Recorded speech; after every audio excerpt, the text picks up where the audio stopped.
Lors de votre visite à Pékin, vous vous demandez sûrement quelle section de la Grande Muraille devrais-je visiter. Il existe plusieurs tronçons de la muraille, chacun ayant son propre caractère, ses avantages et ses particularités. Aujourd'hui, nous allons vous guider dans le choix de la meilleure section en fonction de vos préférences, de votre forme physique et de votre expérience souhaitée. Badaling est la plus populaire et mieux préservée. C'est le bon choix pour ceux qui viennent à la première fois. Accessible et bien aménagée, elle offre une expérience facile, avec des ascenseurs et des rampes. C'est une destination idéale pour les familles avec enfants ou pour ceux qui ne souhaitent pas trop se fatiguer tout en admirant la majesté de la muraille. Cependant, gardez à l'esprit qu'en raison de sa popularité, elle peut être très fréquentée. Si vous cherchez une expérience plus tranquille, Mutianyu est un excellent choix.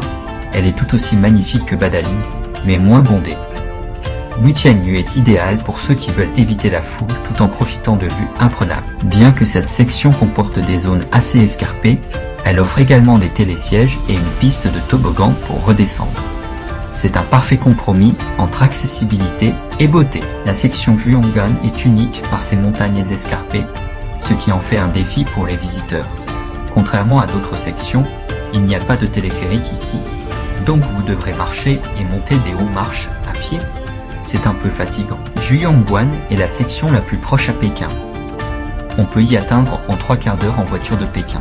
En plus, c'était autrefois une porte fortifiée, et vous pouvez encore voir des inscriptions rares en langue minoritaire sur la plateforme nuageuse. Si vous aimez l'aventure et souhaitez en apprendre davantage sur l'histoire de la Grande Muraille, Zhuangguan est un excellent choix. Pour ceux qui sont plus aventureux et souhaitent voir une muraille moins restaurée et plus authentique, les sections de Jinshanling et Simatai sont idéales. Elles sont parfaites pour les passionnés d'histoire et de photographie, offrant des vues spectaculaires et une atmosphère plus historique.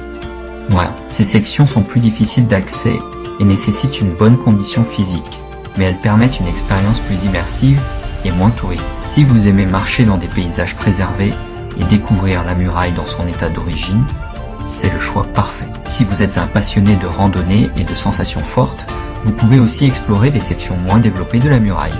Ces tronçons, comme Jianghu, est plus sauvage. Vous devrez faire face à des sentiers plus difficiles et parfois même à des parties non restaurées, mais cela permet de vivre une expérience unique, loin des foules.